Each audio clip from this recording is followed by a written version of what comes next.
Now, one of the coolest things when it comes to isekai anime, in my opinion, is watching the journey of how a character rises through the ranks and becomes one of the most overpowered characters in anime. And that is why for today we will be talking about the top anime where the main character reincarnates into an overpowered character. But before we start, be sure to hit that subscribe button and press on that bell icon and set us all to be notified about all our latest new videos. And don't forget to comment what your favorite part of the video is down below. And up first we have Skeleton Knight in Another World. Ark is one of those gamers that woke up one day and found themselves stuck in their own character. A powerful paladin with kick-ass armor and a skeleton skin equipped underneath, and he can't seem to be able to take it off. And he isn't just any skeleton in that armor, he is the skeleton in the armor. You see, he faced a glitch in his transfer and discovered that he had gained the skills of all classes in the game. In other words, Ark is now the ultimate character with magic, healing, sword mastery, and arcane powers. Opposed to another skeleton we know, Ark is actually a good guy that wants to help everyone he meets in his path rather than take over and rule with fear. The best part about this character is that he is what you get if you put Brook from One Piece and Ainz from Overlord in a blender. He is powerful, funny, enjoyable to watch, and best of all, he's broken as hell.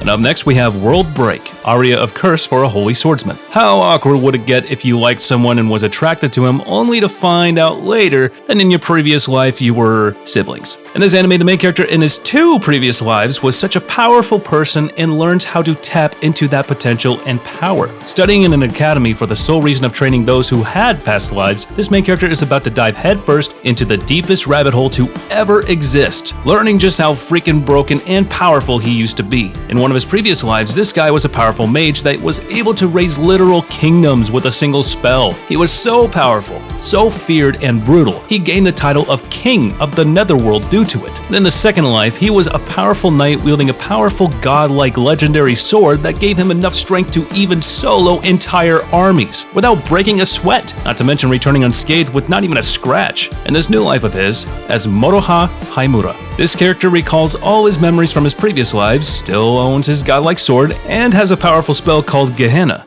Cheap Amaterasu knockoff.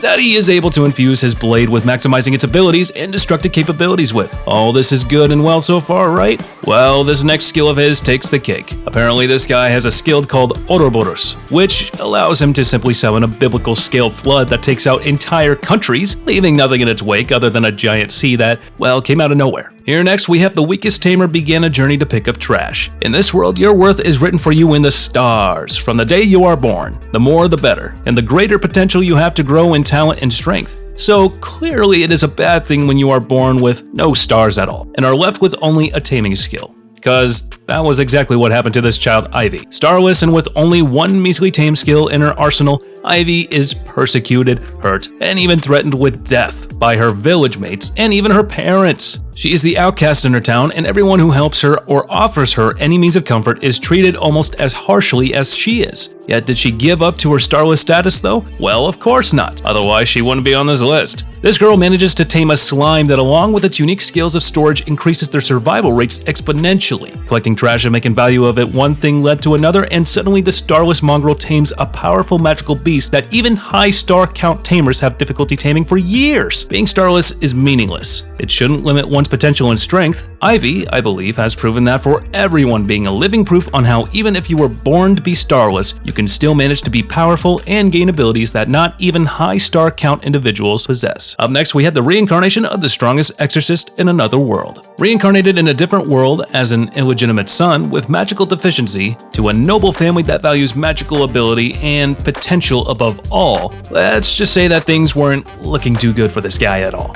He has been dealt a really crappy hand in his second life. At least that's how it seemed. Lucky for him, he had retained all his skills from his previous life as a godlike onmyoji exorcist with abilities that transcend what one's brain can even fathom. This character was so freaking overpowered, he almost soloed every single enemy he ever faced, no matter the odds or their numbers. His exorcism skills made him a powerful all-around mage that knew exactly what skill to use, when to use it, and how to counter every single spell thrown at him. And up next we have I was reincarnated as the 7th prince so I can take my time perfecting my magical ability. A mage reincarnated into the body of a child. Retaining all his previous life knowledge is the definition of broken. Adding to that the fact that this man is reincarnated into the body of the 7th prince in line for a kingdom somewhere out there, Being a part of such an influential lineage interested this reincarnated mage in one thing and one thing only. This thing was the fact that he had access to a plethora of magical books that are inside the royal library, especially the fact that he had access to the restricted section of the library. This will give him even further space to advance his skills and learn even more. However, this knowledge and new life of his won't be for free. It will include lots of enemies, obstacles, and tiresome individuals he has to take care of along the way. Up next, we have the aristocrat's otherworldly adventure, serving God to go too far. As usual, all isekai tales must start off with the death of someone and his reincarnation. In this case, it was the death of Kazuyashina, the normal bystander who was selfless enough to protect two ladies being attacked by a random assailant. His selfless act, however, came at a cost, the ultimate cost, his very own life. As thanks for his selfless act, he was revived into the body of the newborn Cain von Silford, the third son of a Margrave, one of the most prominent noble families in the world he belongs to now. At the age of 5, he underwent a baptismal ceremony in the church which granted him an audience with the 7 gods residing over this world. They speak to him of his predicament and grant him powerful abilities each. Stuffing his throat full with powerful skills wasn't for free, however. The gods had written his fate and already decided on it. These powerful abilities he gained are the first step towards his destiny. And even though they might seem broken for some, they are necessary for the next stage that is coming his way. Loves.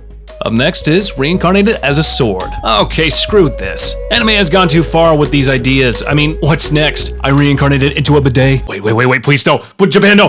So this guy reincarnated to another world. However, instead of reincarnating into, a person, he reincarnates into a sword. Not just any sword, though. Oh no, that would be too boring. It is actually a sword that can communicate telepathically and move on its own telekinetically, fighting monsters and using its numerous powerful skills. As if that wasn't broken and absurd on its own, they had to shove in the cute little cat girl that teams up with said sword, calling him Shisho, whose dream is to become the first adventurer of her race, even though their reputation is quite cruddy, to say the least. She teams up with this sword, and Shisho in turn promises to remain by her side until she achieves her dream and becomes a powerful adventurer. These two are gonna face many battles that they will either be too damn easy for, or it'll leave them with their butts getting kicked. Here lies the excitement in figuring which is which. Coming up next is the founder of Diabolism. Okay, so concentrate with me here for a bit since it's a Chinese anime in nature and the names might be confusing a bit. Okay, so the story goes this way. The main character, Mo Xuanyu, is a powerful cultivator with some knowledge of demonic rituals and spells which he uses later on to summon a powerful cultivator that died years before the events of the show to ask him to exact revenge on the Mo family, offering his own body and blood as a sacrifice and a medium for the spirit to dwell in.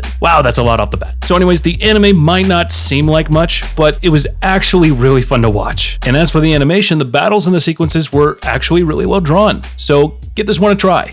And up next is Parallel World Pharmacy. We have had quite a few of these anime by now, especially when it comes to the isekai genre in general. The pharmacy in a different world isn't a new concept at all. However, for some reason, it's doing wonderfully with the audience, and let's just hope that this title won't be any different. As for the plot, it is kinda straightforward. The main character reincarnates into a noble family and has a guardian spirit protecting him. He then discovers the state of pharmacies and medicine in this world and how only those with privilege get to receive it. Now he has to fight back the stereotype and guarantee equivalency between all people. He might not be the strongest on this list, but he is definitely one of the smartest and is ready to do whatever it takes him to if he wants to make medicine available for all classes and all people.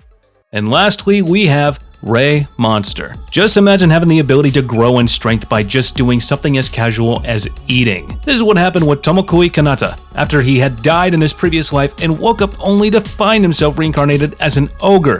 A weak one, mind you, armed with memories from his past life, and he manages to carry himself from the bottom of the barrel to the top of the pyramid food chain. His body, his physique, his skills, and even his abilities. They all scream overpowered and broken as hell. So the series is still new, but it has a lot to offer. It's enjoyable to say the least. This is why I put it here on this list, and it's because this show has the potential to grow and become one of the greats exactly as how this ogre gains power, boosts, and abilities from eating. And this concludes our video for the day. I hope you guys enjoyed this video as much as I had fun making it for you. However, as always, our time for today has been concluded. And hey, if you like this video, then prove it by giving us a like. Also, don't forget to subscribe to the channel and press on that bell icon and set as all to be notified about all our latest new videos. And don't forget to comment down below what your favorite anime off this list was. And as for now, I'll catch you later. See you in the next one.